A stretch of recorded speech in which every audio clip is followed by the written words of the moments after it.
હિંસાના હથિયાર ઘડી તમારા બેરા થયા હોય કાન, તો માનવતા જોવા મલકમાં તમે હાલો ને હિન્દુસ્તાન. એવી આપણી આ ભૂમિ છે, આ સંતોની અને ભક્તોની ભૂમિ છે.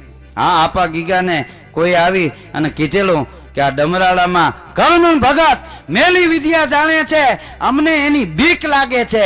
ત્યારે આપા ગીગા એટલું બોલ્યા કે ઈ કરમણ ભગતને અહીંયા ધણ આવે ને જગ્યામાં ત્યારે લઈ આવજો, એની મેલી વિદ્યા બધી ભાગી જાય, નષ્ટ થઈ જાય. તો ઓલા લોકો કે બાપુ મેલી વિદ્યા વહી ગઈ કે રહી એની સાબિતી શું? ત્યારે આપા ગીગા એટલું બોલ્યા કે ગાયુંનું ધણ આવે ત્યારે ધણ ભેગા કરમણ ભગતને લઈને આવજો. ગામાં તો 33 કરોડ દેવી દેવતાનો વાસ છે, એના ખરીની ધૂળ ઉડશે ને એટલે મેલી વિદ્યા નષ્ટ થઈ જાય. કાળા કપડા પહેરાવી લઈ આવજો, આ જગ્યાના દરવાજામાં આવે ને ધોળા થઈ જાય ને તો માનજો કે મેલી વિદ્યા ગઈ. ગોધલીઓનું ટાણું ધણ ને બરોબર આવું.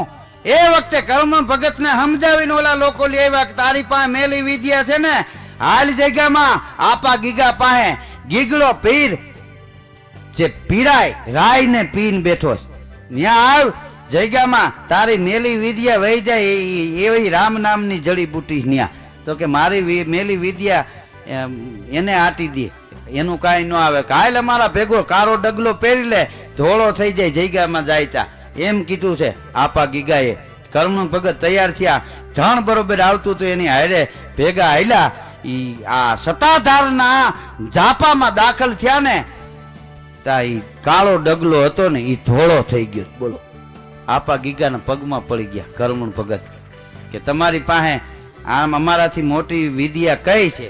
ત્યારે આપા ગીગા એટલું બોલ્યા સીતારામ સીતારામ તુહી રામ, ઈથી મોટી કોઈ વિદ્યા નથી અમારી પાસે. બાપ, માણસને હેરાન કરવા એના કરતા માનવની સેવા કર લે. કરમણ, તું તો પીર કહેવાય.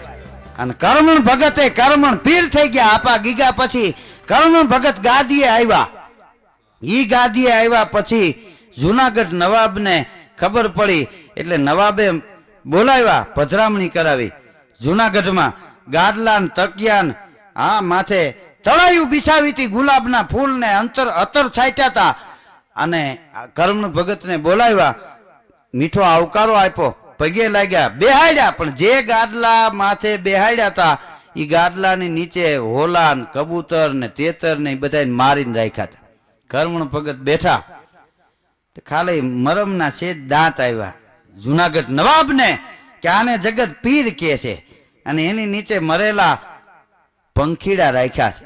મનમાં ખાલી વિચાર કરે છે, પણ ત્યાં વાત કરતા કરતા આપા કરમણ આમ ગાડલું ઊંચું કરીને નીચે હાથ નાખી મરેલા હોલાને તેતરને આમ કરીને ઉડાડ્યા હતા.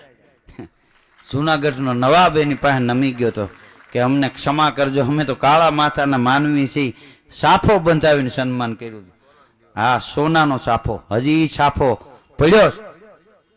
હા, બગસરામાં પૂજાય. આ ઈ સંતો છે.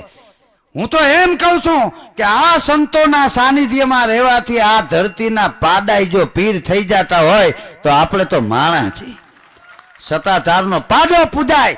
આ શામજી બાપુ ઓલિયાનો અવતાર, કરુણાની મૂર્તિ, પણ પાડાની માથે જેથી મુંબઈમાં પ્લેટ મંડાણી 3 વાર તૂટી ગઈ, 4થી વાર ચડાવીને પગમાં પડી. અને એ માણસને જયારે દવાખાને દાખલ કર્યો તે ઓલિયો પુરુષ શામજી બાપુ સપનામાં આવ્યા હતા.